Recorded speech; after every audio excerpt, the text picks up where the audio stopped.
Hello students. So in the second lecture of mass communication, we will be basically dealing with the following objectives: how media is studied by the students of mass communication, how do you understand the pedagogy of mass communication, it will familiarize you with the different techniques which we use during the process of communication. Moreover, it will also help you to understand mass communication as a subject in the Indian scenario. In the previous lecture, we had studied about what is communication, what are the types of communication as a social science, communication as a language, the various kinds of communication, the intrapersonal communication and the interpersonal communication. Now, while the intrapersonal communication deals with the communication one has between himself with his mind, the interpersonal communication dealt with the methods where an individual or a person would go and extend his communication to another person. Now, today in this class, we will be dealing with an extension of the interpersonal communication via the group communication. That is how a person would communicate with a group or members where there are more than 2 or 3 members or more than even that number. So basically, we will learn what is a group communication. Then we'll go into the concept of mass communication, which is the very essence of this module. We'll also study the concept of mass line communication, the interactive methods of communication, the Western models of communication. Here we will go from Aristotelian model of communication to the other models propagated by the Western thinkers. The Indian communication theories would be dealt in detail in this module. Then we go to the barriers of communication, the different types of barriers of communication and what are the causes of each of these types. So with this we begin with what we had left in the first lecture, that is we extend to what is a group communication. Now when we talk about a group communication is something where not 1, 2 or 3 person is involved. A group implies the assemblance of a quantity of people larger than 3, and hence in a group communication there is an interaction or there is an exchange which takes place between 2 or more interdependent members to achieve a common goal.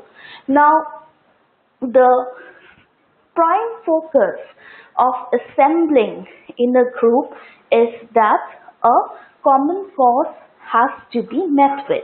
Now, these common causes can be anything matters relating to the interest of the persons who have assembled for that particular purpose. Now, feedback and interaction forms an integral aspect in a group communication. Now, feedback is basically the response which you get after interaction or after mingling with the persons of the group. So, in group communication, one of the primal parameters of control is how you interact with the individuals in your society, and moreover it also implies how you give your response or your feedback to the particular problem or goal that you are trying to address. Now, group members use verbal and non-verbal messages to communicate with each other and establish meanings and relationships. In any interview process, we often find that there's a part of the interview where group discussions are held.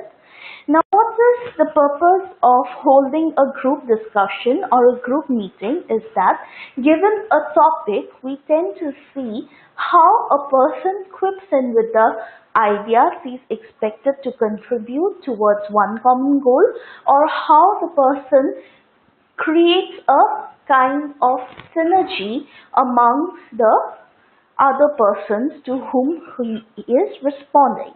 So basically in group communication, we tend to study the synergy of communication. And in doing so, we tend to see the barriers which comes during the process. We tend to see whether we are able to make a common goal given the fact that each group member will have his or own views and ideas. Now, interdependence is a very important function of group communication because when we talk about group communication, interdependence implies that you might have different opinions of your own, but at the end of the day, you are speaking towards one common goal. Now, in group communication, the process by which you have your interaction is a cause of concern for all the social psychologists because they tend to understand how your behavior as an individual while communicating is able to create an impact throughout the whole group discussion process. So we have all kinds of feedbacks in a group discussion. Now in a group discussion, we usually see a group leader. The group leader is unanimously selected and that group leader basically functions as a logical organization for the entire group discussion. So in a group discussion, there will be a feedback. The feedback can be a positive feedback or the feedback can be a negative one. But it depends on how an individual rises up to the occasion in a group discussion and initiates the process of conversation amongst all the members who are located there. So basically, the group discussion will have members. These members will have their common goal. So if today I gather a group and I ask them to have a group meeting on a topic of, say, deforestation, so we'll have a common goal of deforestation here. So the working of the group implies that in order to propagate the idea of deforestation, the groups will assemble and they will give out their own opinions, the effects, the good effects, the bad effects, the repercussions of a deforestation. So then there's some interdependence. While some people may have conflicting views, but they are all entwined for one common goal, that is the deforestation. Then there is an interaction between the members. So each member puts forth his view and the problem is brought to light. So basically in any group discussion, we tend to deal with a certain notion or idea. We discuss it not individually or in a two-way communication process, but we discuss it in a massive amount. So this is how a typical group discussion usually looks like. So as we had discussed earlier, we have our members. So here you have member 1, member 2, member 3 and member 4. Now all of these members have gathered together to conduct a group discussion. Now say the topic of interest is only for member 1 and member 2. Yet to achieve the common goal, member 3 and member 4 are also there. So, member 1 will talk about a topic on his own context. Member 2 will talk about topic from his context. Similarly, member 3 and member 4 will pass their opinions in their own context or how they see their common goal. Now, each of this process is nothing but the passing of the message and the feedback. Now, how it happens is, to pass the message, there will be channels or mediums through which the message is transmitted. Now, these channels will serve the purpose of carrying the message, and again at the end from the sender, when it goes to the receiver, they will again get you back the feedback. So if I want to ask you about the effects of a new detergent in a current market scenario where prime or major brands of detergents already exist. So what we do here is, we have our own, the messages passed, and all the members will give their own opinions or responses, which is clubbed as the feedback. Now once every feedback is received, then they come interdependently, interact and come towards achieving the common goal. Now, the noise is added here, that is, noise can act as a barrier or a disruption which might occur during the entire communication process. Now, why do you have a group communication? Now, we have a group communication primarily because we want to achieve a common goal.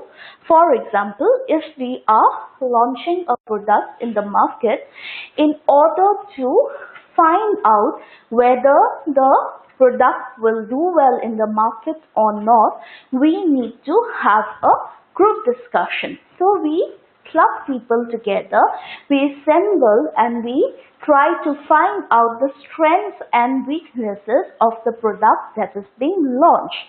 So if we are launching a brand of shampoo in the market, we will try to select and decipher how the shampoo is going to be launched, when is it going to be launched, what ways can we make our shampoo stand up than the existing brands of shampoos which are already there, what pedagogy or method should be implemented so that our shampoo falls into people's eyes, and so on and forth. Now, the common goal in this is to establish the shampoo as a leading brand amongst all the shampoos available here.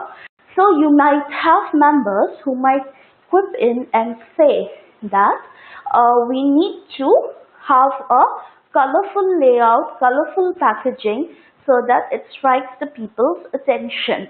Then someone might quip in that not only having a colorful layout might help, we might also need to advertise about it by giving people samples of our shampoo. Then we can also make sure that people are using our shampoo by giving them hypothetical tests in the market, and so on and forth. Now each member is quipping in his or her opinions.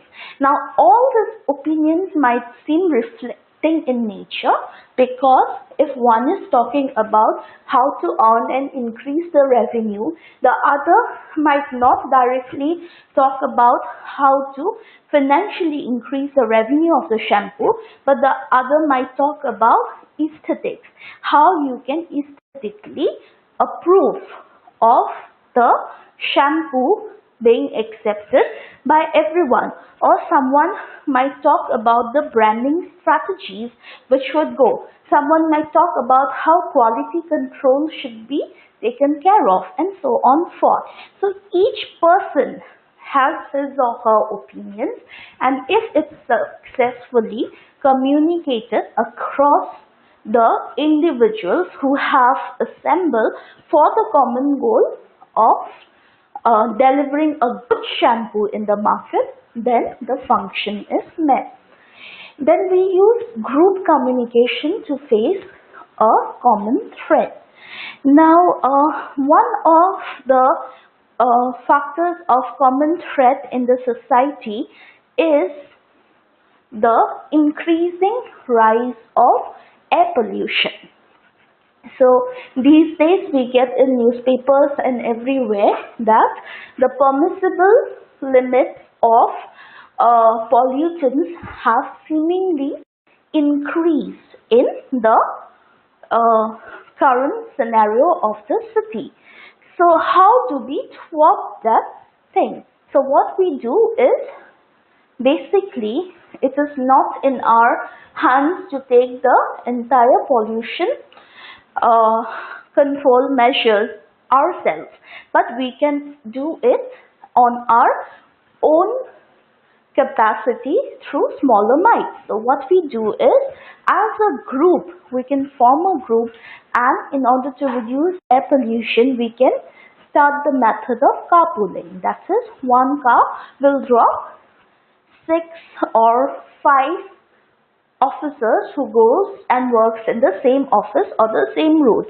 Now, as a result of which, not only the remaining 4 cars are reduced in the process, but you are doing your own significant mite towards reducing air pollution. Similarly, in villages, if everyone acknowledges the fact that they have a imminent issue of continuous water pollution, so what they do, they form a group and they decide that from today we are not going to wash our utensils, clothes, or do any of the unsanitary things in the water, and they also see that it is implemented. Now, the success of that communication will also lie to the fact that they again go approach the respective industries and they send letters where they ask the industry personals to have their own sewage unit and not to release the waste materials directly into the water. So, their group communication is very effectively being used to thwart a common threat of pollution. Then we have the group communication to create a sense of social belonging and security. For example, a car plant is going to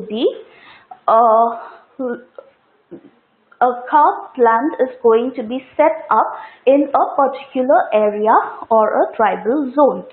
Now, people would form groups and establish their sense of security and belonging by opposing towards the industrialization in that tribal pocket. Now, that is a kind of effective communication where, as a collective, as a assemblage, you are opposing the industrialization process in a forest cover or in a tribal population belt. So you do have a sense of social belonging where you know you are not supposed to breach certain boundaries, and then your sense of security also comes in that you need to protect and you need to see that your tribal area is well protected and no intruders come and set up a industrial civilization there. Then you create an identity for ourselves. The more charismatically you can take part in a group discussion, you will be able to create an identity for yourself in the group, which is why we have people who are known to be great group leaders. The only thing which these leaders possess is they are patient towards the ideas of other individuals. They know when to place their opinions, how to refute others' opinions without hurting their sentiments, how to tactfully deal with situations within the group, and how to use a good choice or interplay of words so that the message is properly transmitted.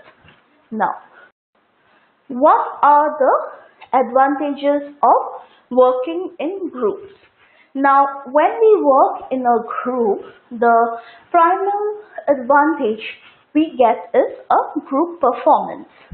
Suppose I divide your entire class into groups of 5 students each randomly. Now, if I do not let you select the group members, what is happening here is, say I give you an assignment on film studies. I ask you to conduct an assignment on the local film industry. Now, we will see how each group is able to do the research, maintain unity among the members, and they will also contribute to the overall assignment. Now, in a group generally, when we see the members are of different types. Some members are overtly productive. Some members might be very bossy. They will expect everything to be prim and proper. Some members are the perfectionist ones. They need to draw or extend the string till the end, just that people might even break during that process. Then you have some people who will be very disinterested. They will not contribute their might towards the project. There are some people who are trying their best, but they are not able to deliver through the process. Then you'll also have someone who doesn't do any of the work, but he is so charismatic enough to fool everyone in the group. He turns out to be the group leader and he gets to eat the cream at the end. So, member satisfaction is very important. So, usually the members unanimously select their own group leader. Now, these group leaders will make sure that there is a collaboration. It's almost like a watch. Now, if all the dials of the watch do not function properly, if the battery is not at place, what happens? There's an ultimate chaos. Your watch might start moving at a time forward, or the watch might go 2 hours, 3 hours late. So perfect synchronization is very necessary in order to create a perfect group synergy amongst the members of the group. So what is happening here? You are learning as a result of this process. Now what are you learning? You are learning that in a group, you are learning the quirks of every member. You are learning how you should communicate well so that the message is passed. You are learning how to appreciate the other members. You are learning how to rise beyond the weaknesses of your group and also help the weaker members of your group so that their self-esteem is raised and they contribute better towards the common goal. So basically what you are doing, you are understanding the thing. There is a cultural understanding. And let me tell you, cultural understanding is very important because only when you learn to respect the cultural nuances do you attain success in any group work, because respecting the cultural differences would imply that you are opening yourself to newer fragments of ideas. You are learning, and then your creativity is also there. If there are certain disruptions in the process, how do you use your creativity to handle that problem or disruption? Or how would you creatively employ your ideas so that after the brainstorming session amongst all the members of the group, you are able to creatively present your ideas in a better manner? Then, during this process, you are dealing with civic engagement. You are dealing with the proper ethics which bind a civil society. So you're learning how to respect each other's boundaries, differences, opinions. You are learning to share your opinions in a space. So basically, during that entire process of interaction, you are giving in all that you have. You're taking what the other members of the group has to offer to you, and when you give your feedback at the end of the day, you are giving a sensibly judged feedback. Now, if there are advantages of working in a group, then there are also massive disadvantages of working in the group. Firstly, time, energy, and resources forms a primal factor for any group conversation. So when you are discussing in a group, due to the differences in ideas, due to the discussions which are being carried on, your time is being wasted, your energy is being utilized too much because you are trying to make a person understand a simple concept which he is probably not willing to understand at all.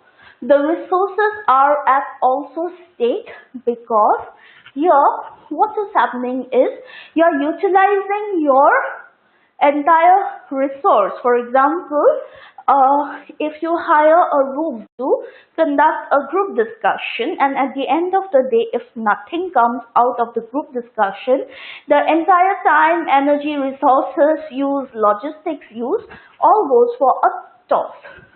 Conflict is always there in a group discussion, no matter how cordial you are. When a group of people collectively assemble, there is bound to be a conflict or a disagreement amongst the members. So, conflict is always there, and it is one of the disadvantages of a group communication because every individual will try to establish that he is the superior one. You always have people's egos, people's attitudes, and egos and attitudes and dignity, and all these will always act as a barrier in group communication. If a person is too bossy, then people might not put forward the ideas, or they will simply disagree. They will not even want to go ahead with the conversation. Then you have people who are very submissive. They tend to say yes or agree to whatever the other person is saying. So you have that, you have people problems, and these problems can be a major hindrance or disadvantages while working in a group. Now we come to the concept of mass communication.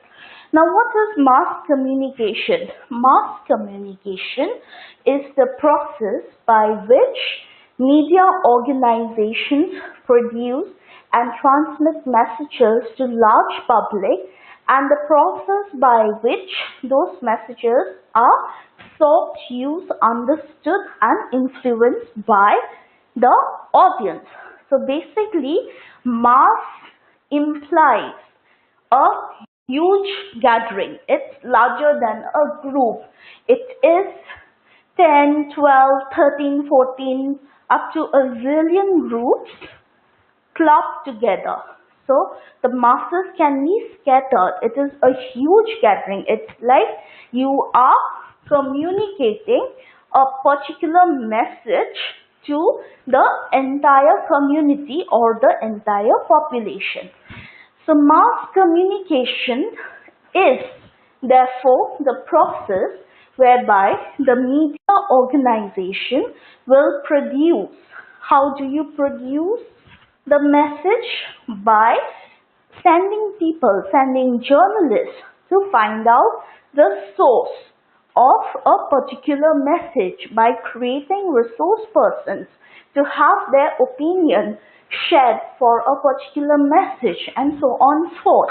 And then when you collect your database, you disperse it amongst the masses, you transmit it to large public, which is your mass, and this process by which those messages are sought. You are looking for details. For example, a popular film star has died. Now, sitting here in a certain part of the country, you are trying to find out ways and means of how to get more information about the film star who has died in a foreign land. So, who is getting you the information? The people who are using the tools of mass communication are giving you the information which you are seeking. So it does not directly come to you. The message is passed and the message is used by the media houses. They understand it, comprehend it, then they see an appropriate time of releasing that information, and then they transmit it. So basically, any important communication which needs to be passed to the people should be easily uh, transferred to the larger people with the help of the tools of mass communication. In other words, mass communication is the public transfer of messages through media or technology driven channels. Now, this is the medium through which your message will be passed. So, it is the public transfer of messages through media or technology driven channels like newspapers, transistors, films. So newspapers form an integral part, the radio, the films, or traditional channels like Yakshagana. Now Yakshagana is a folk oral storytelling process of the state of Karnataka. So Yakshagana was originated as a means to transfer the already acknowledged rich cultural diversity among the masses. And you have kirtans, etc., to a large number of recipients from an entity, usually involving some type of cost or fee for the user. So, in mass communication, it is the process basically where you are trying to pass on the message. The message is being passed with the help of a medium like the newspaper, your transistors, your films, etc. And these gets passed on to a larger number of recipients from an entity, usually involving some cost. Now, if you go to watch a Yakshagana, you need to pay a cost. Theatre is a good process of dissemination of knowledge. So you need to pay a small fee for the theatre. When you download films, you pay a fee. When you buy a newspaper, you pay a basic fee of say 7 to 8 rupees per newspaper. The radio transmission is seems to be free of cost, but if you need World Radio and all, you can have their subscriptions by paying a certain fee.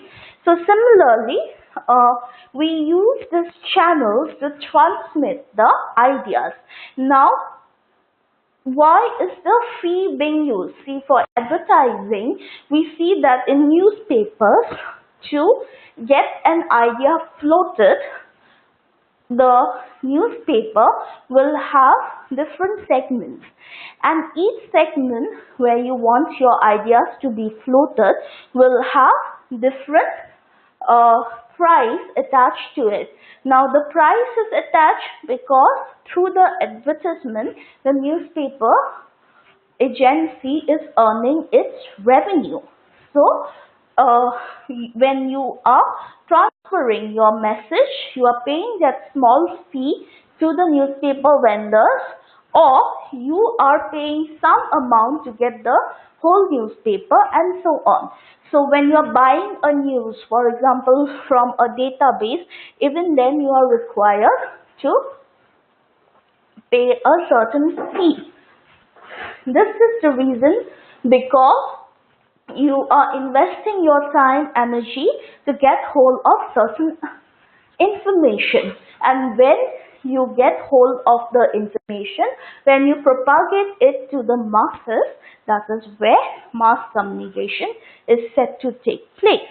Now, what is the way in which the process of mass communication usually is set to take place? So we have the SMCRE process. Now S is the source, M is the message, C is the channel, R is the receiver, and E is the effect or the feedback. Now source can be anything. The source can be any person, any group, or any organization who is passing on the information. For example, there is, say, an air crash in a particular pocket of international airspace.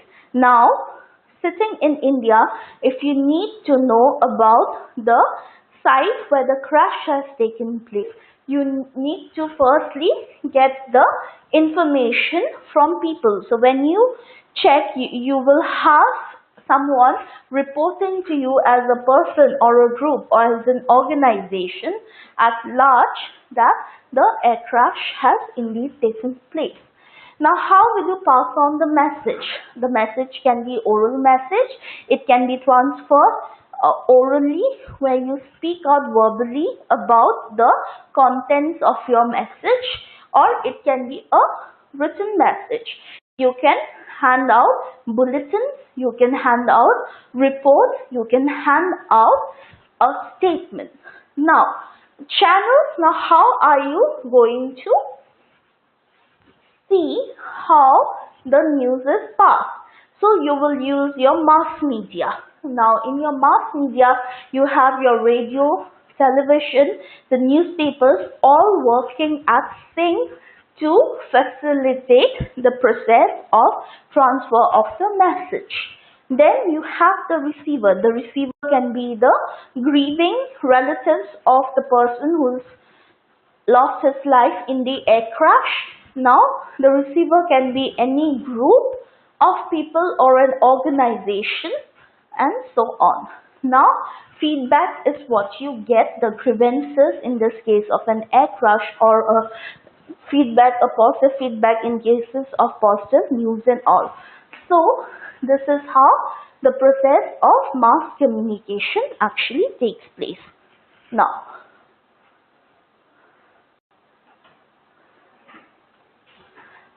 we will deal in detail how each of the persons involved actualize the process of mass communication. Now, when it comes to the source, in the source you begin with a message.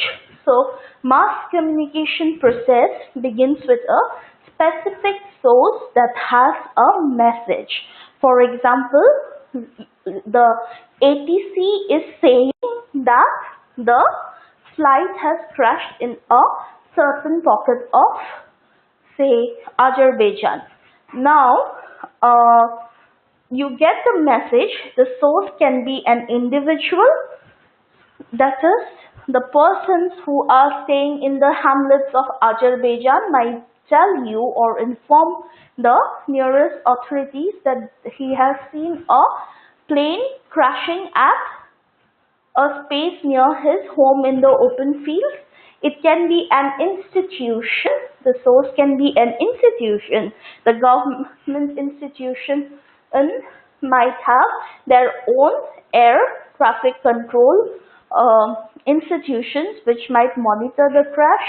It can be a company. The airline itself might notice that the flight is missing. It has not landed in its scheduled area. So it can be the company or it can be the government who will make the final announcement that the airline carrier from our country is missing and it has crashed in a certain pocket of Azerbaijan. Now, encoder. The second element of the process is communicator or the encoder who collects the message from the source. Now, you have received the information from your individual or institution or company or government. Now, the second thing you are going to do is you are going to encode or receive and read the message as it has been transferred. So the encoder is basically who? The encoder is a professional. Now, encoder is a professional person who has a trained experience in handling the messages. So encoder will develop the message in a way that the intended receiver can understand.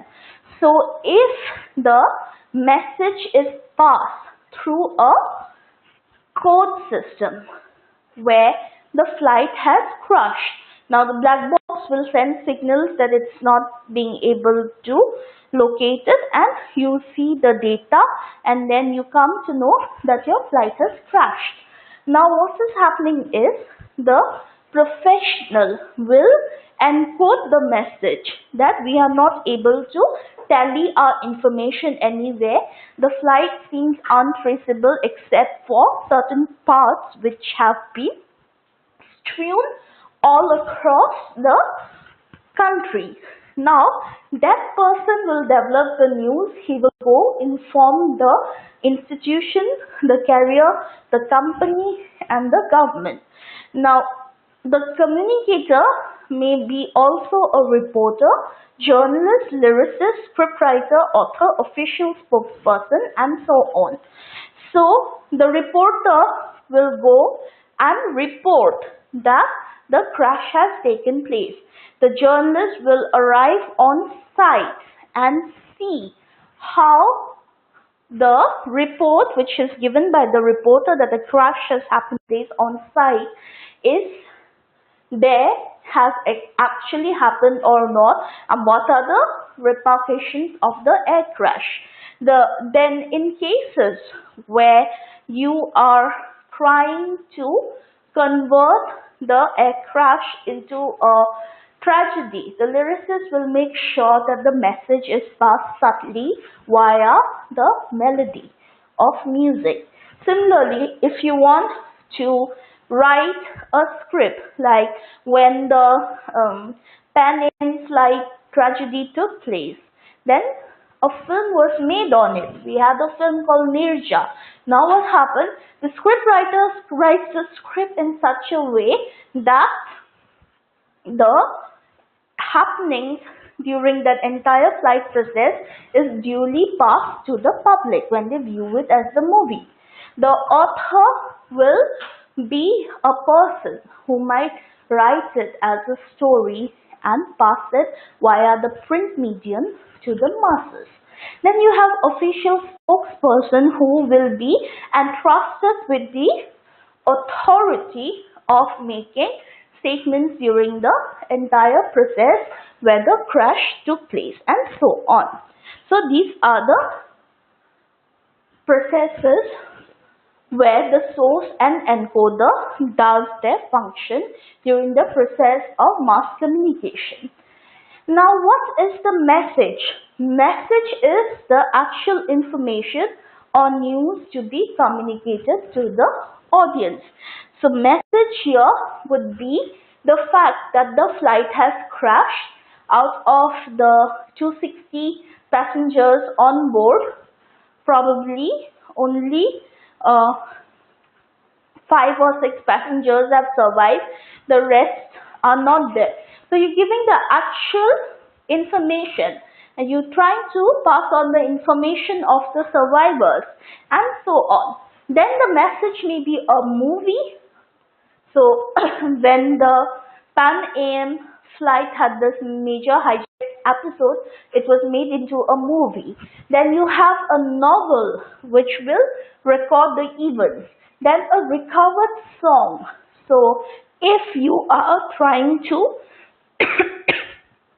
place a particular ideology for a long period of time, you pass it through songs. So these songs will tell you about the history of that place. Now with each generation, when the song is passed by, the moment you hum the song's contents will let you know about the message. Then a billboard and advertisement. So if you are trying to communicate a certain product into the market, you will communicate it through the billboards, or if you are trying to advertise a product, you'll definitely use the medium of newspaper or radio or television, and you'll pass on the message. So the channels are the mass media. These are the vehicles that transmit the messages to the audience. So the channel will transmit the message to the audience in a manner that it is easily understandable by the people. So the media of mass communications are newspapers, magazines, posters, lifters, radios, televisions, films, etc. So each of these mediums, the newspapers, the magazines, posters, radio, television, etc. will act as a medium for dissemination of knowledge, and this is how the messages pass. Now, once a message is developed and the channel of transmission is selected, it is handed over to the editor. Now, editor is a person who will control the channel of mass communication. So, if today a correspondent who is stationed in, say, a particular pocket of a country gets the news that there has been a massive car accident which has caused the disruption of normal traffic along the highway and freeways. So the editor gets the information. He asks the reporter or the correspondent to write a report for the same. That report is edited by the editor, and after he has reviewed the message, he ensures that the successful transmission of the news takes place. This is done to avoid unnecessary confusion, to do away with ornamental English or any form of ornamental language which the masses might not be able to decipher and all. So editor does the process of scheming. Editor does the process of cleaning, supervising the data which is coming, and he makes sure that the data which is passed on to the others are seamlessly transmitted without any alteration in the process. Now, audience. Audiences are the ultimate recipient of the message of mass communication.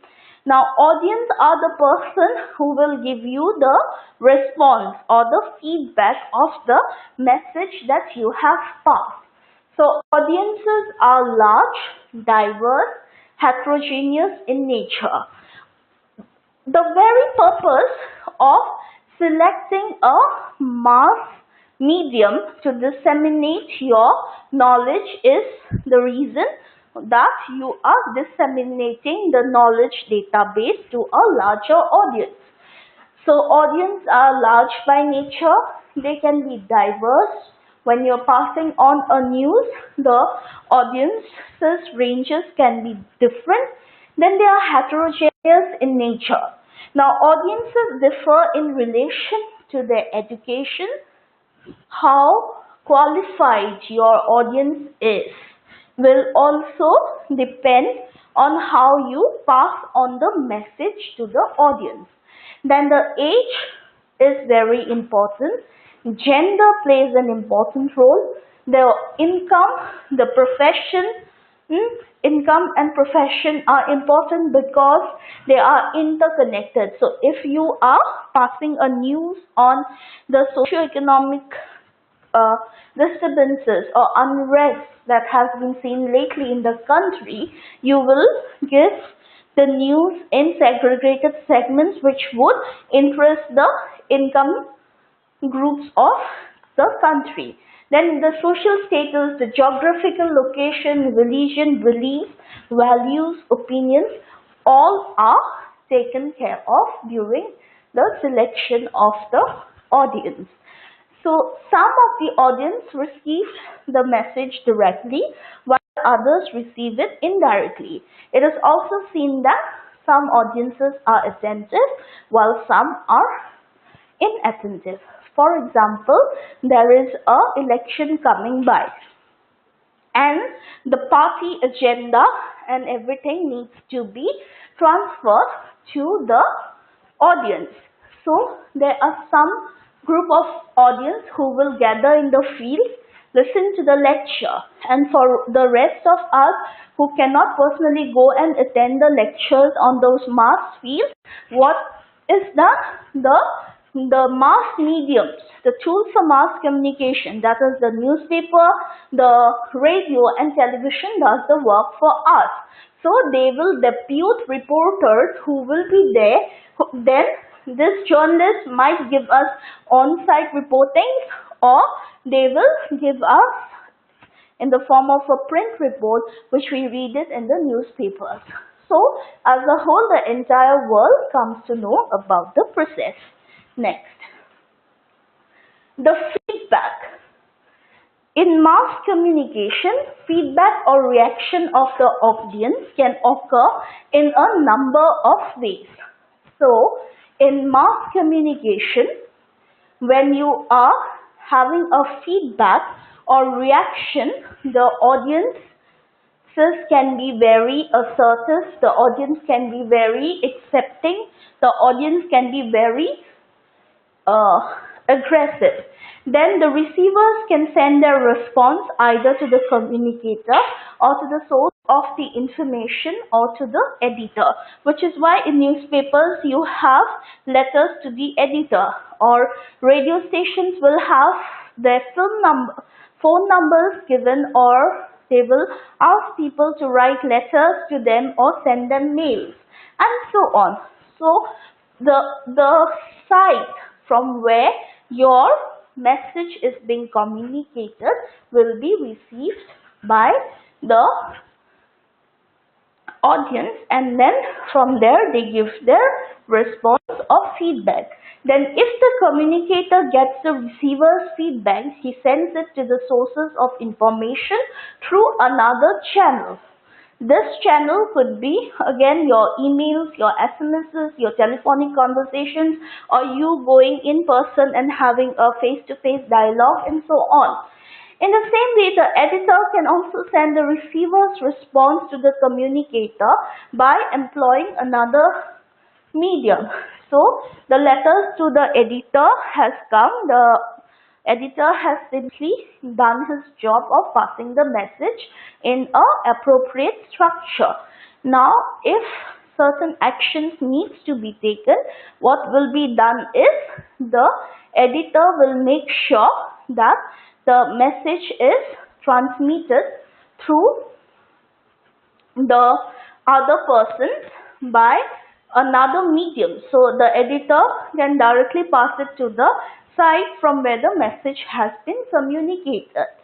The receivers also exchange their responses to each other. So this is a continuous process where information is passed, received, understood, feedback is given, and again the process continues.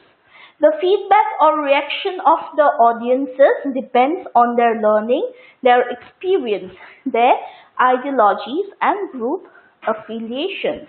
So their learning, how acquainted they are with the topics will be also used to give their level of opinion. Then the experiences, that is the experience of the person giving the feedback is also important. Then the various ideologies or the various groups of ideas that the audience subscribes to will be reflected in the feedback, and also the group affiliations or the ideologies of a particular group or the understanding or the thought process which the audience subscribes to will also be reflected in the feedback. Now we come to the concept of mass line communication. Now in simple terms, mass line communication is the system where you organize and lead the masses strategically for revolution. Now here the word revolution should be seen in a way that mass line communication, the revolution does not mean armed revolution.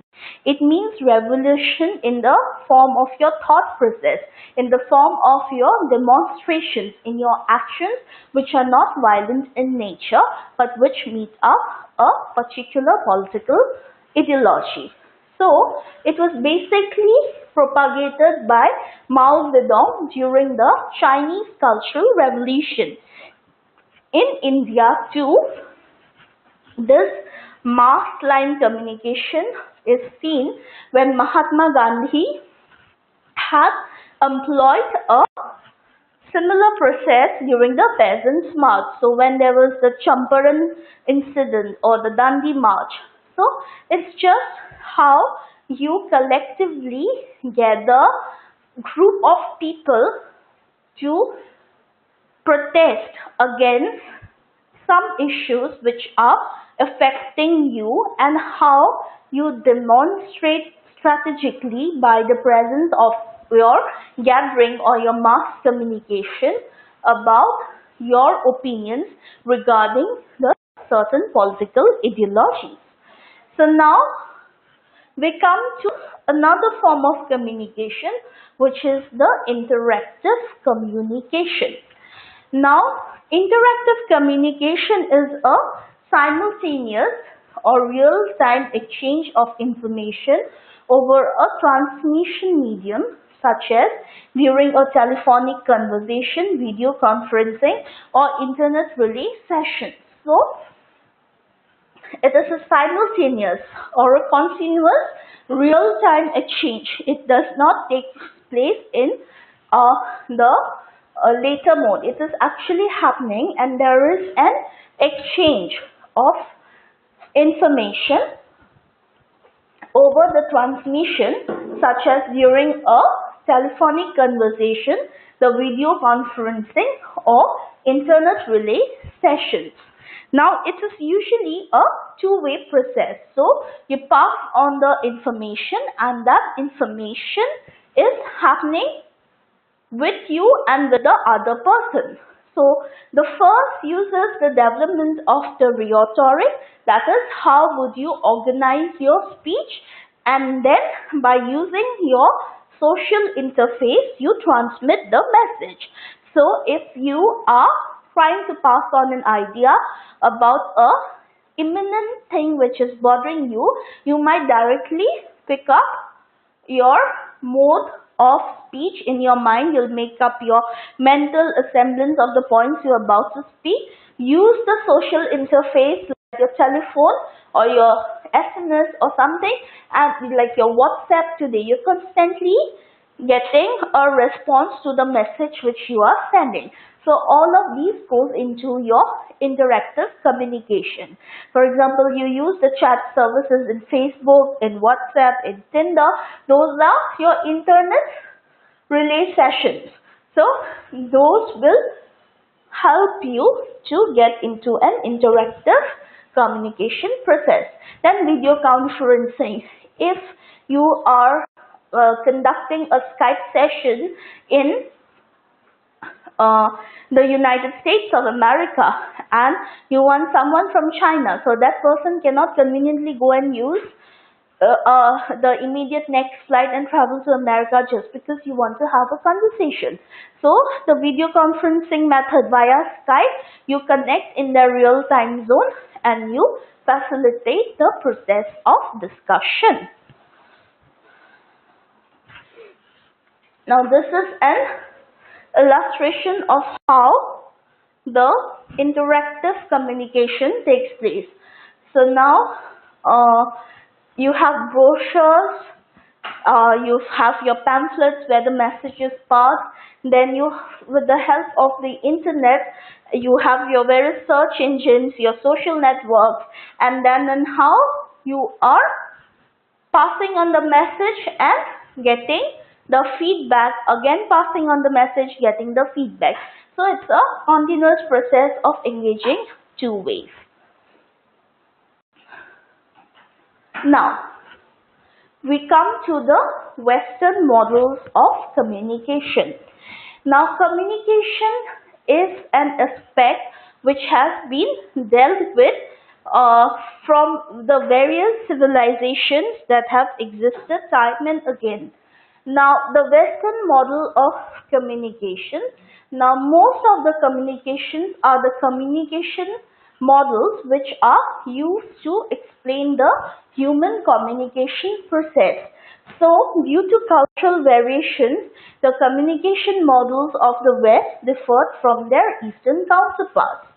Now, Aristotle's model of communication was the earliest model of Western model of communication. The other modes of Western model of communication shall also be discussed here. So basically the models are the frameworks which have been identified from the Western as well as the Eastern world and how they are the means through which the communication process is started out. Now, Aristotle was the first person to probably communicate a model or set up a structured means by which the process of communication can be carried out. So Aristotle's model of concept is basically based on his treatise on the rhetoric. Now rhetoric is all about speech and speech actions. So, in Aristotle's model, the communication model of Aristotle developed on the basis that it is a straight line or a linear line conversation.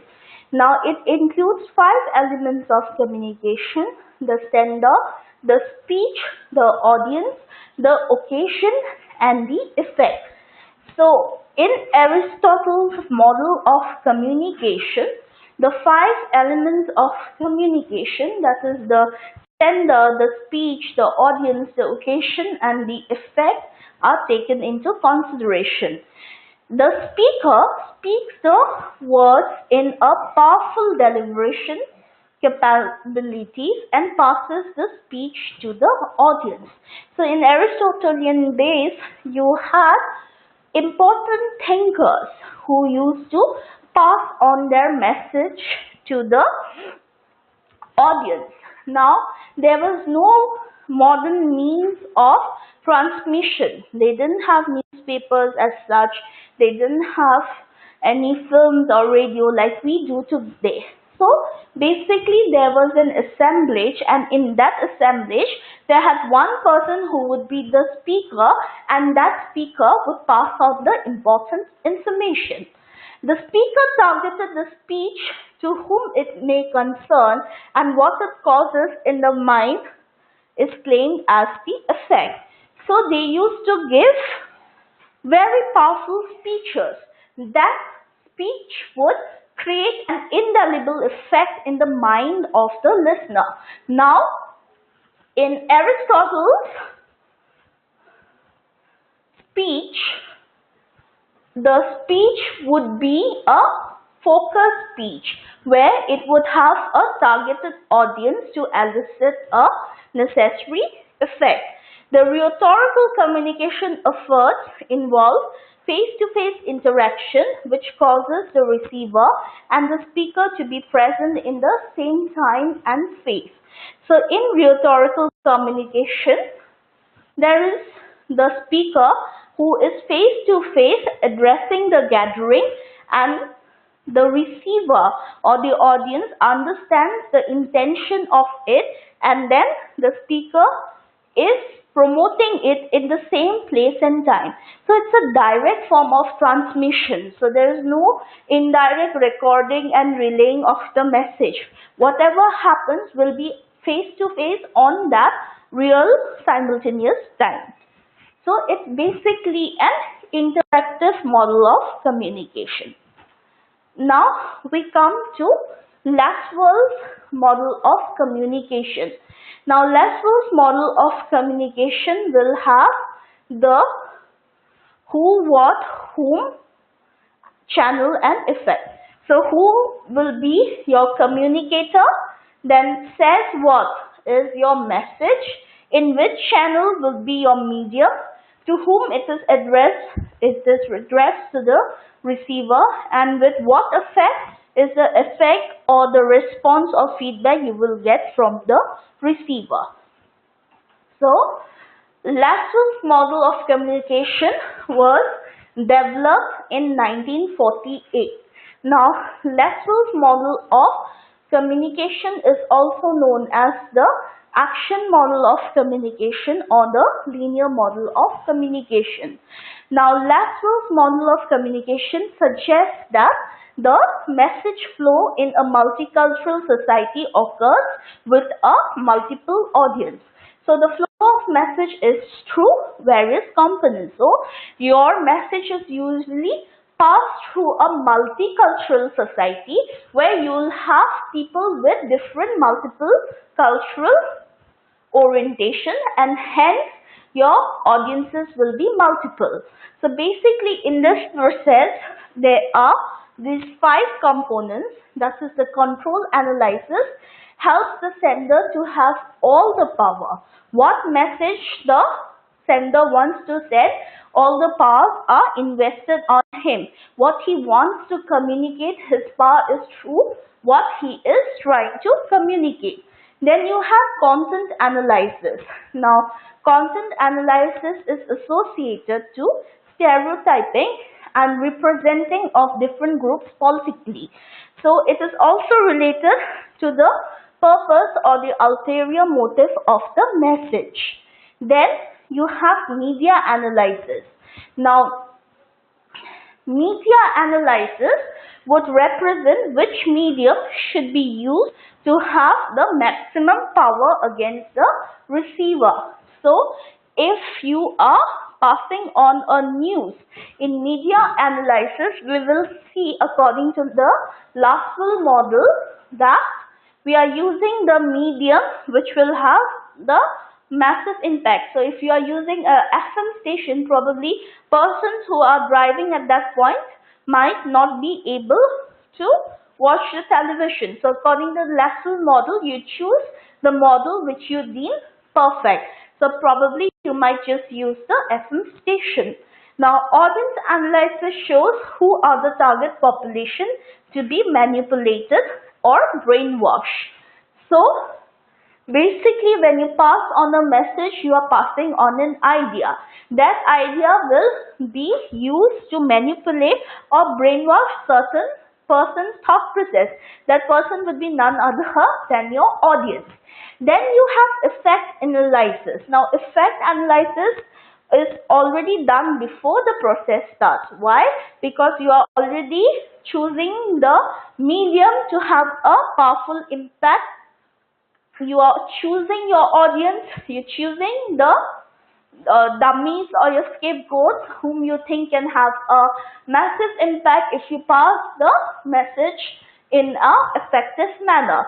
So effect analysis starts before the main process starts, and it is used to predict the effect of message over the target population to be exploited. So Lasswell model is basically made up of these 5 components which will help you to pass on a powerful message. You powerfully choose a medium which will have the highest impact on your targeted audience, and then your analysis is already done before the process actually starts. Then we go to the Shannon and Weaver model. So this is your information source. Now information source will pass you the message. Now information is not the same as the meaning. So its function has a lot of variations in the number of message choices, and entropy is the process in which there is a certain amount of uncertainty in the message. So your message is being transmitted. The transmission is happening through a channel. So the channel is the medium through which your message is sent to the maximum capacity possible. So they will receive the signal, and while receiving there might be noise or unwanted distortion during the process of passing the information. Then the received signal will go to the receiver, that will go to the destination, which is finally the message you are trying to send. So basically the Shannon-Weaver model, which was created in 1948, helps the sender to encode the message. Then the sender sends it to the receiver through the use of a technological channel like a telephone or a telegraph. Now, according to the Shannon-Weaver model, if the sender sends his message through a telegraph, then what he does, he converts the message into code which is understandable by the machine. So the message is sent through code which acts as the medium. Now the receiver has to decode the message before understanding it and interpreting it. The receptor machine can also act as the decoder in some cases. So the message will not just directly go. It needs to be coded, and the telegraph machine, while doing it, will already decode the message in certain cases. Then the channel can have noise, and the receiver might not have the capacity to decode it, which might cause a disruption in the communication process. So if there are background distortions, then the message might be not clearly passed. Then, for instance, the brain might be the sender, the mouth might be the encoder, which encodes the message into a particular language. Air might be the channel. In the air, there might be disruptions.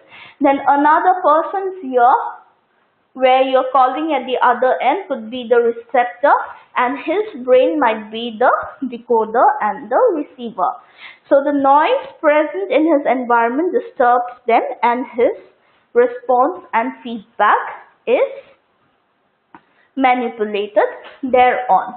So in the Shannon and Weaver model, basically the message is passed through stages where already a process of decoding is done through the instruments by which you are transferring the ideas or the messages.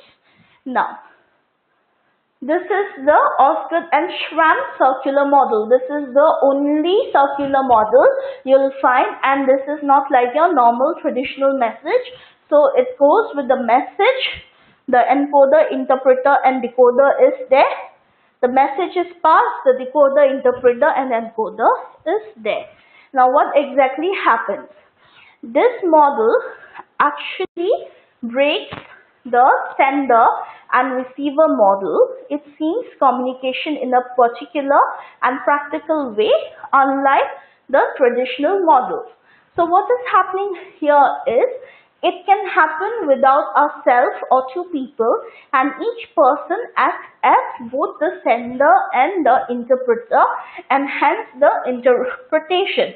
Now it is simultaneously taking place. Example, encoding, interpreting and decoding are simultaneously taking place in this process. Now in this process, semantic noise is a concept which is introduced. Now what happens is, it occurs when the sender and receiver apply different meaning to the same message. For example, if I am telling you something like school may be shut tomorrow, right? Now I'm using the word maybe. It may be implies that school might also be open tomorrow.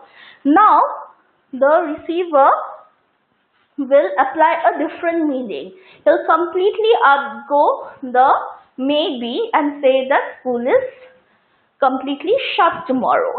So there's a confusion. It mostly happens, why? Because of words and phrases.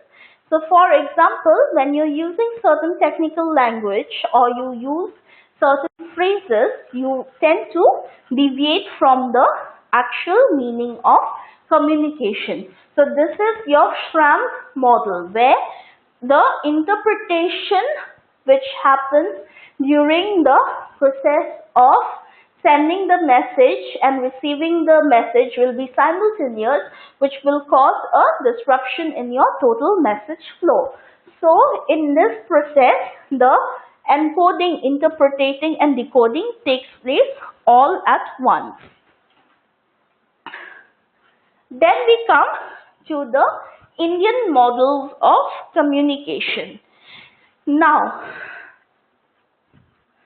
Indian model of communication basically is about the theory of Sadharanikaran. Now, the word Sadharanikaran is composed by the composition of two words, Saha plus Dharanikaran, where Saha means same and Dharan means to get or to amplify. So we can say that the word Sadharan is ordinary and Sadharanikaran is generalization of your feelings, ideas and emotions. So in Sadharanikaran, what you do, you take your ideas and you generalize it for mass dispersion. The word has its root in Bharata Muni's Natya Shastra. Now Bharata Muni was a great saint who had written the treatise on fine arts, and he had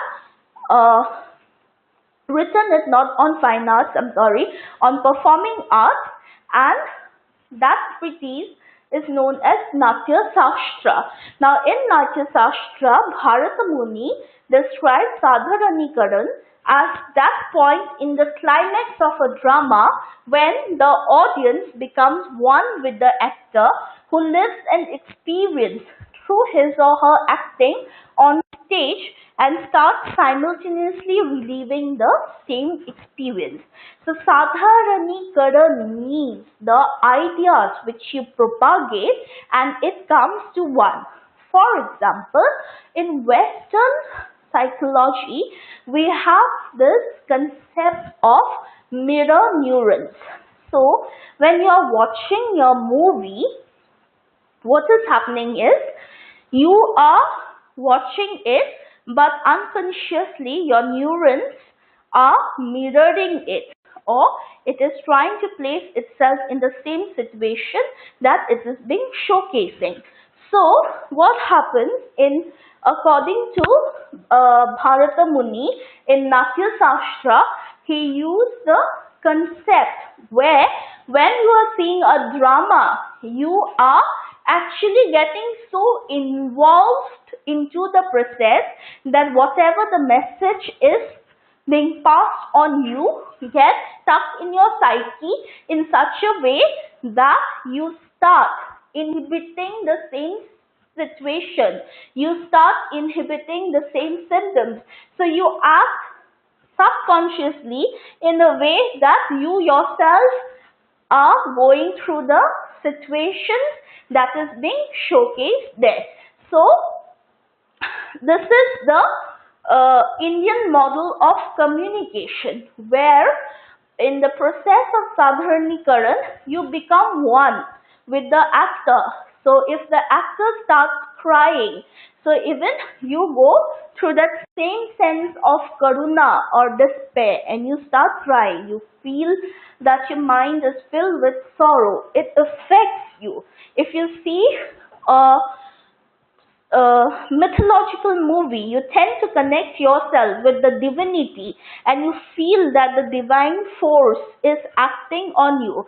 So in Sadharanikaran specifically, what Bharata Muni in his Natya Shastra emphasizes that the climax point, the end, the main juncture of the passing of the message is such that the person who is receiving the message becomes so engrossed in the process that he feels the concept of sadharanikaran or generalization, or he becomes one. He experiences sahadriya and he becomes one with the sender of the message. So this is the basic process of sadharanikaran. So you have sahadriya, doshas are the unwanted disruptions, pratikriya, the process, sandharva, and so on. Now we'll go into details. The Sadharanikaran model of communication is a systematic presentation of the process of having a mutual understanding of commonness or oneness among the communication parties. So you become one, like Bharata Muni has said in his Natya Shastra that once you undergo the process of Sadharanikaran, you tend to empathize with the person who is sending you the message to such an extent that you become one. So the process of Sadharanikaran has the following 9 components. So Sahadriya or the Sahridaya is the sender and the receiver, the person who will send the message. For example, the actor who is acting in the drama is the Sahadriya and the audience is the receiver of the message. The bhava or the mood or emotion which is being showcased by the theatre personality is the second component. So there can be hashya or laughter, bhaya or fear, karuna or sorrow, and so on. So there are basically the rasas or the 9 emotions which are traditionally showcased, and these Navarasas were also used in Bharata Muni's Natya Shastra itself. Then you have Abhiyanjana or the expression of encoding the message. Then Sandesha, it's a Sanskrit term. So you have Sandesha, where the message or information is passed. Then Sarani is the channel. Sarani is the channel where you are using the medium to transport. The theta is the Saraniya. Because it's through the theta you are passing on the message. Then you have Rasavadana. First you receive, you decode and interpret the message, and finally you achieve the rasa.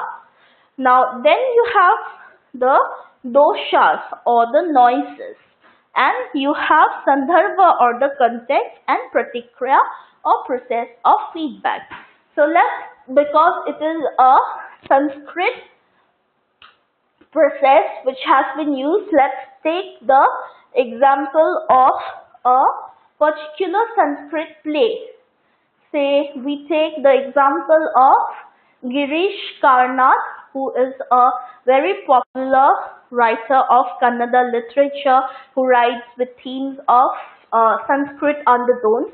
Let's take the example of Girish Karnad's Hayavadana. Hayavadana is the name of the play. Now in Hayavadana, it is about two protagonists. One is a Brahmin protagonist, Devadatta, and the other protagonist belongs to the menial class, the Kumbhar class, and then you have his wife Padmavati, if I'm not wrong.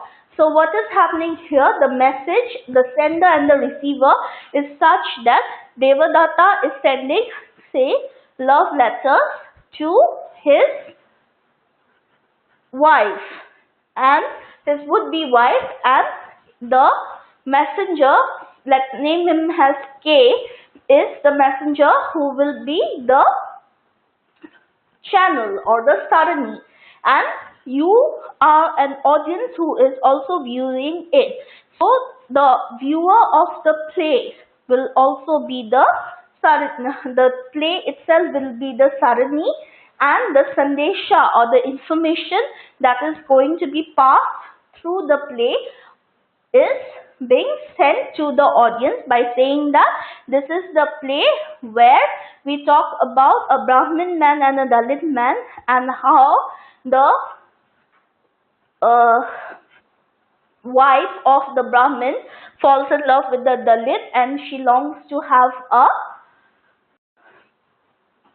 illicit affair with the Dalit person, and ultimately in the end what happens during a tussle, they end up beheading each other.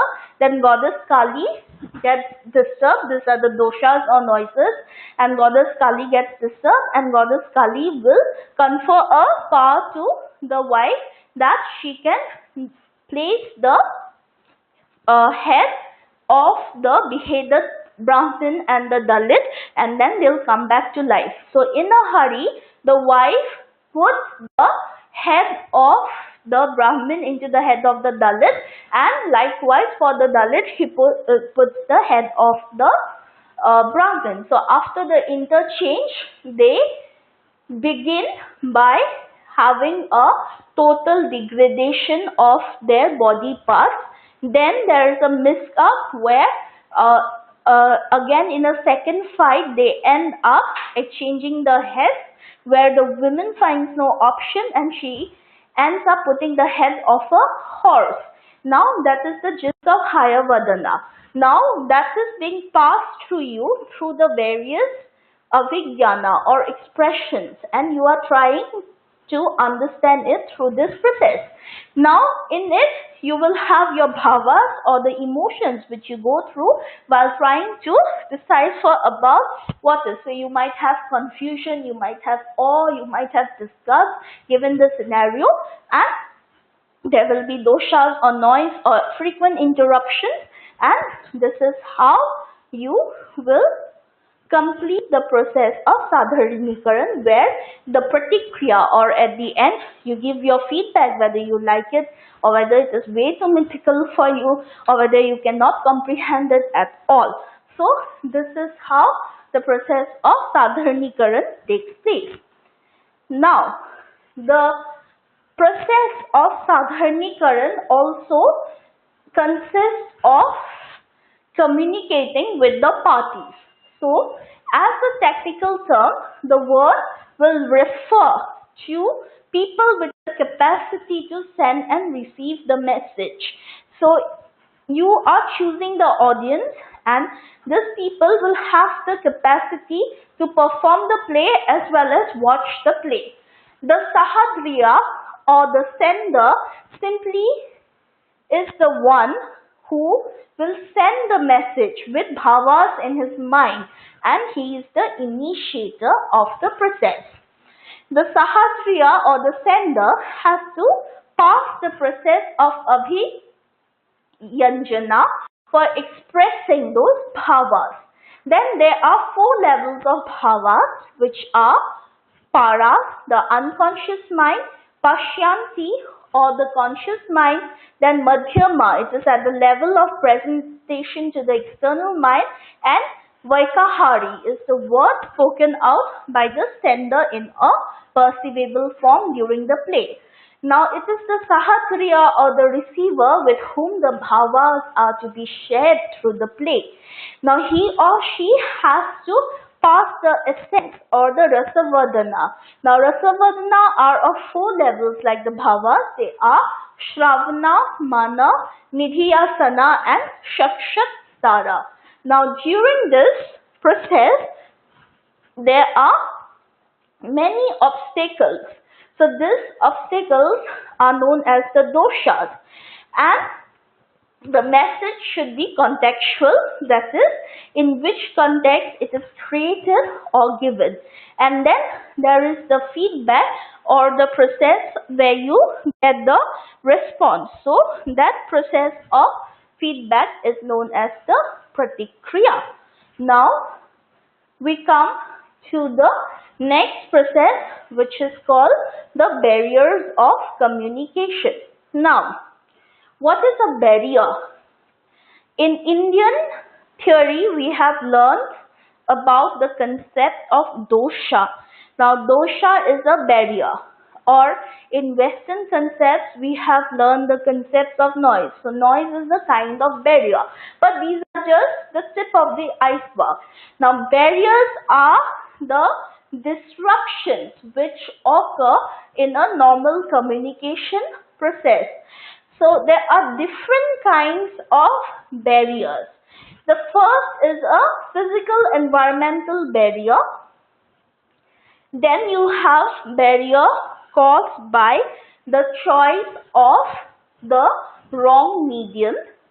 Then you have semantic barriers, cultural barriers, psychological or attitudinal barrier, then barriers caused by varying perceptions of reality. Now, environmental barriers are caused by time, place, space, climate, noise and choice of the medium. Then you have your barrier of wrong choice of medium, where you send the information through a wrong medium and the effect is not seen. Then you have semantic barriers, where various connotative meanings are attached. Then you have cultural barriers, which are caused due to the diversity of cultures. Then you have psychological or attitudinal barriers, which are caused by the different moods, attitudes and relationships. Then there are barriers caused by varying perceptions of reality. For example, the level of understanding, the level of comprehension of the message that is passed. Now, we will get into what is a physical barrier. Now, a physical barrier is the environmental and natural condition that acts as a barrier in sending a message from a sender to the receiver. So, the environmental condition, for example, I am trying to send you a message, but in my background there are too much of noise. It could be due to environmental causes like rain, thunder, lightning and all, and message is not clearly passed. Then organizational environment or interior workspace design problems, technological problems and noises are part of the physical barrier. So in physical barrier, what happens is you have the information which has to be passed, but there are many obstructions. The obstruction is happening in your external environment, the organizational environment, the workplace where you are working, technological problem like there is no proper internet, so you're not able to transmit your ideas, and the noise which is constantly affecting you. When messages are sent by the sender, physical barriers like doors, walls, distance, etc. do not let the communication process to become effective. So when you are sending a message, if the door is open and there's outside noise, or if the walls are not soundproof enough, then the process of communication is getting lost due to the noise or obstruction. Then disturbances in hearing due to telephone, due to thunder, due to disconnection, problems in television reception, message not being sent in chat, etc. are some of the physical barriers of communication. So, the disturbances in hearing due to thunder, or you're talking with someone and snap goes the internet connection, then the message is not passed. Then you are chatting with someone and your internet speed is low, so the process gets hindered, and so on are the examples of physical barriers. Now, what are the types of physical barriers? The first is distortion. Now, distortion means that the message is getting lost during the handling process and is not encoded and decoded properly. It is related to the meaning of the message which is affected by human perception. So, you perceive something, you transmit it in a different way. So, there is a distorted message. Then noise. Noise is the disruption found in the environment of communication.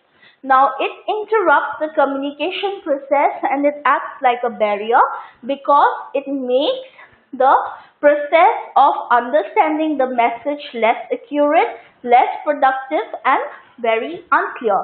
So, it might even prevent the message from reaching the receiver. Then noise causes obstacles for the message to reach the receiver, and it also causes physical communication barrier. Now, there are many types of noises, and in the communication process, there is the physical noise, the written noise when you're writing something and it's creating a unnecessary noise, it's the written noise, the technological noises and so on. You're trying to make a call, but that sound is coming, you're not able to understand the message. Then physical noises are the disturbances that occurs due to outside or background disturbances and environment. So this type of noises occurs mostly in all kinds of communication like face-to-face communication, written communication, etc. Now written noise like bad handwriting or typing, that sound which you make while typing the letters are taken as physical barriers. Now, technological noises are the noises that occurs in the medium or the channel, like no sound while talking on the phone, or the constant frequency sound, or the messaging in failure, where you cannot send the messages. These are the physical barriers. Now, we come to the causes of physical barriers. Now, why there is a physical barrier happening in the process of a message distribution. So, physical barriers can be environmental in nature. For example, your lightning, your thunder, the wind, etc. creates noises which you cannot be, go and stop a thunder or lightning, and they disturb the overall message flow. Then natural noise is present in the environment which disturbs the communication. So I'm trying to communicate something to you in the background. If people are talking, then my attention span keeps on fluctuating. So if a message is not sent in a proper time, so if it is sent in an inappropriate time, the message will not have the effect that it should have, as the intention is not met. So if you're sending a message, it didn't go and it goes post the working hours, so your work gets delayed. So these are the barriers of communication. So timing is very important and it should be sent in the accurate time. Likewise, geographical distance also affects message. For example, the person from Asia will not be able to Skype a person in US if the time zones are different and the second person is sleeping. So we see environment, we see natural noise, then we see factors like geographical distance, then time distance, etc., which act as physical barriers. Then we come towards psychological barriers. Now, psychological barriers are basically which happens psychologically, or it happens in your mind. So the psychological barrier process is the communication process in which the psychological state influences your communication and it creates an obstacle for effective communication. So every person's mind is unique and communication does not work like how machines or numbers do. So if you send a computer to send you a message, the computer will exactly send you the message how it should send. So irrespective of the time hours, if you have a proper battery backup, the computer can keep on sending the message. But that is not the case with people, because people have their own psychological barrier. It is here, it's inside the mind. So in psychological barrier, the people who are involved in the communication process matters as much as the message. So the person who is communicating the message to the receiver, etc., all are crucial. So for example, if your boss doesn't trust you, he or she will only send selective information which makes the process ineffective. So there is a degree in which the knowledge is schemed, as a result of which selective information is passed out and important informations might get left out, and it will completely dilute the process of passing the message. Now, what are the causes of psychological barriers? Firstly, it's a lack of attention. Now, when a person's mind is distracted or preoccupied with some other things, the person is not able to perform properly. So, he's not able to listen, he's not able to give full attention, and he does what others tell him. So, he interprets the message as required. He will not be able to do so, and as a result, the feedback also gets compromised. So this is a psychological barrier.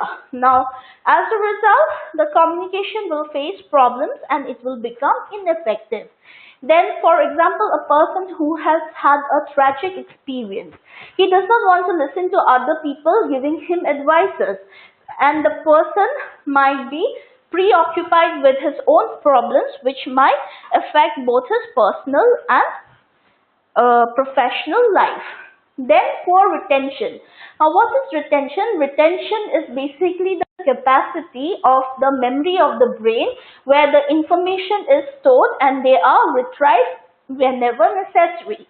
Now brain is a device which for its healthy functioning needs to completely let go of older messages and it needs to get in newer messages. So the brain loses information, and information that is old and not useful for a certain period of time, the brain tends to forget it, and it also does away with the process of formation of the message. So here the brain tries to remember the required information, the fragments of which has been already lost. So for example, if you were told that a certain friend of yours is coming to meet you before a month and he has given you the name, the person's phone number, etc. Now you have to communicate the information to somebody else. Now if you remember it without storing it properly, what happens is when the time comes after a prolonged time period when you have to actually remember, you realize that you have forgotten the name, the address and the phone number. So the truth can either distort the process or change the process during the process of retention. Then distrust and defensiveness. So communication is successful when the communicators will trust each other. It is very essential for us to have a rapport built on trust.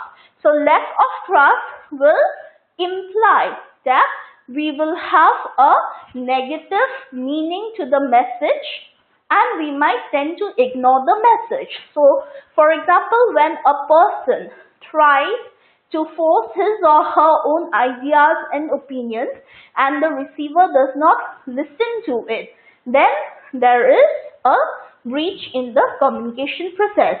Now if the receiver does not agree to the message provided or he thinks it to be a threat, then he might not listen to it at all. Similarly, when the message is transferred across to the receiver, the communication is failed.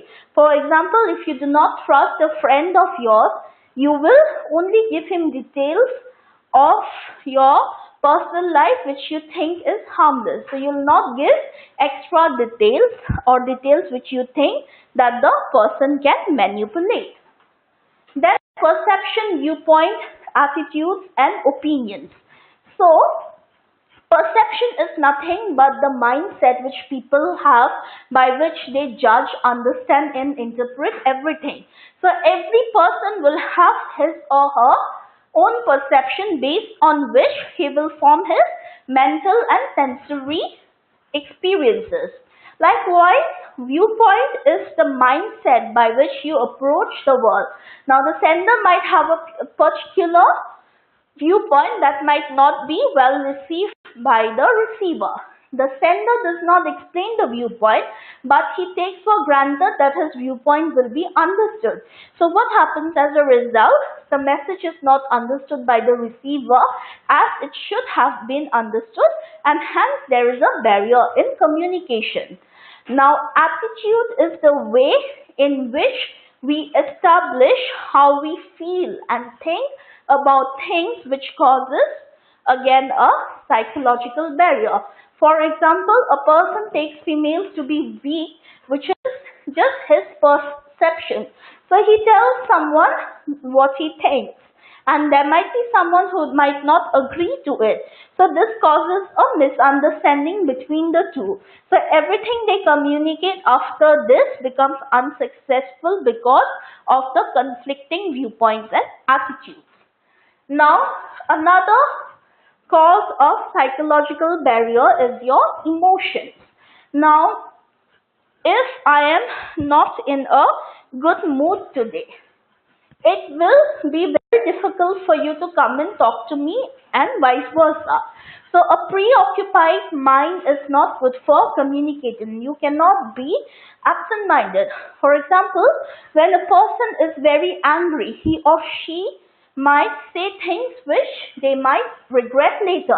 So even when listening to someone else speaking, an angry person might easily misinterpret the message.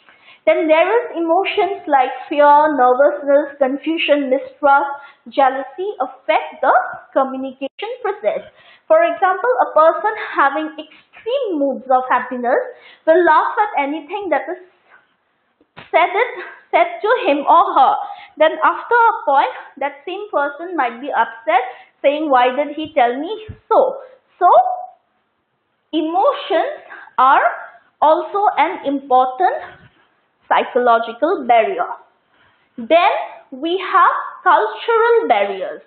Now culture can be a significant aspect where the communication process can be either successful or it can go for a toss.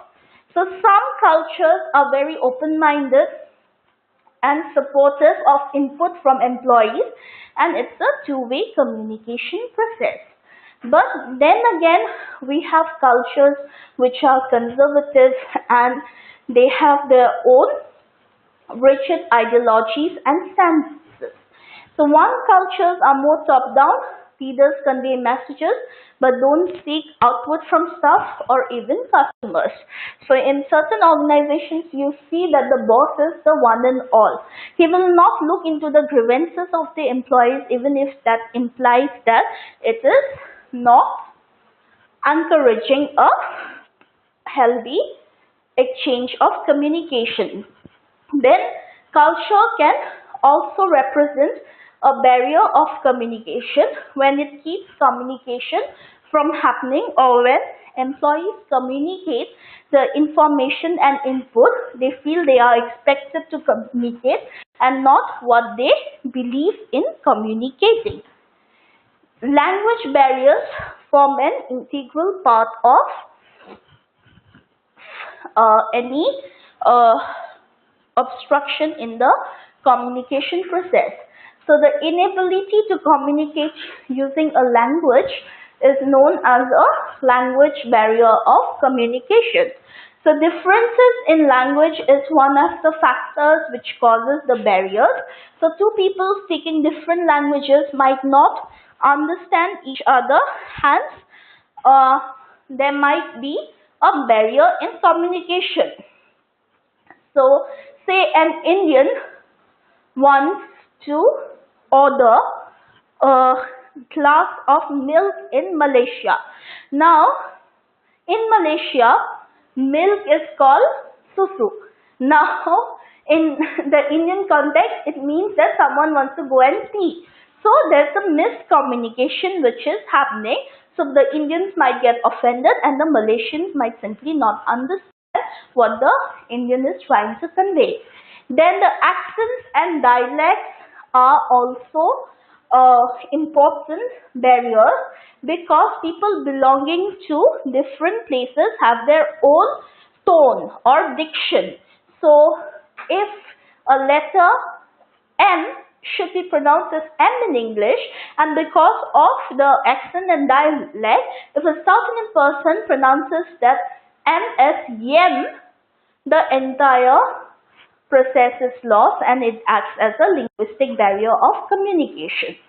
Then, though the languages are technically the same, the people using different languages, accents, meanings, implications and interpretations have different forms which may lead to the conflict.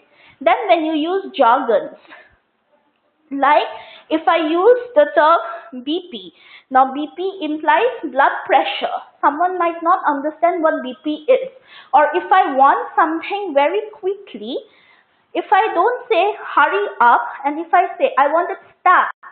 Now what is stat? Who understands stat? Stat is something the doctors use to indicate they wanted something ASAP. Now what is ASAP? As soon as possible. So jargon should be avoided. Incoherent, unclear speech should be avoided. Complicated words should be done away with because all of these act as linguistic barriers. Then we have the mechanical barriers. Now mediums and channels of communication must be decided upon by the role that it plays, distance that must be covered and disturbances that might arise. For example, over here the medium or the channel through which you are passing your information should be selected very carefully. We have seen when we were doing the models of communication, we have seen that in certain models, the medium is already decided, because in order to have a powerful impact, they will select the medium which will deliver the powerful impact at that point of time.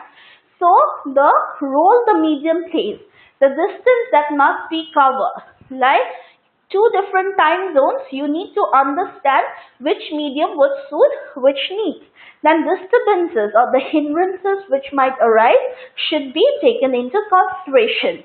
So the medium that is suitable for a particular distance with the least amount of noise should be used for the message of communication.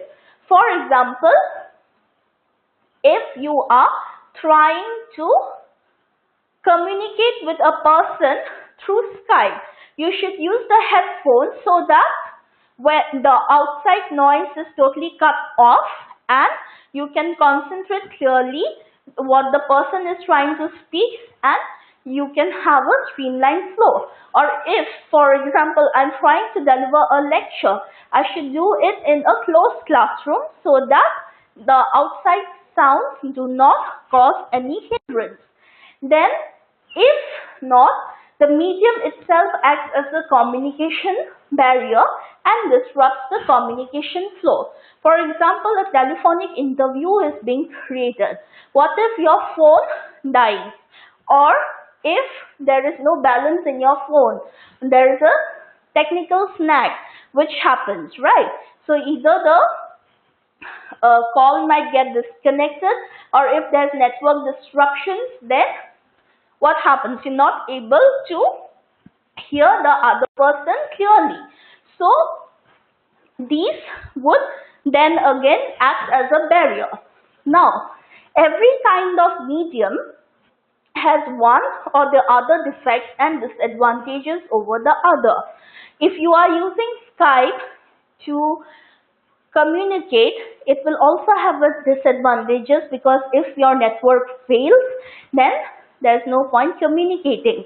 The telephones might no doubt give you a higher response rate, but if your phone does not work properly, then there's a failure in the communication process. The video recording might help you to relay the message on and on, but if you do not have electricity, how are you going to relay the video message? So we see each medium has his or her own drawbacks. Now, mediums have to use network facilities, which is what we have discussed, which might lead to technical and technological problems. Now, the mechanical and technical breakdowns or the barriers, such as computer crashes or no network coverage, can also happen. So basically what is happening is we are learning how in the communication process, if it has to be seamless, we need to do away with this barrier, or the physical barriers, the semantic barriers, cultural, mechanical, and psychological barriers in order to create a disruption-free setting. And in this unit, so basically today we have learned how the process of communication, the process of mass communication actually takes place, and we have also learned the Western as well as the Indian theories. Then, while dealing with the Western theories, we have dealt with the different models, right from the type of Aristotle up to the Shannon-Weaver model, the Scrum model, and so on. In Indian theories, in this module, we have dealt in detail with the Sadharanikaran process and the 9 sections of it, which are Sahadriya, Bhava, Avigyana, Sandesha, Sarani, Rasavadana, Dosha, Sandarbha, and Pratikriya. And during this, we have also discussed the various communication barriers, the physical barrier, psychological barrier, and cultural, language and mechanical barriers. And with this we come to the end of our presentation. Thank you.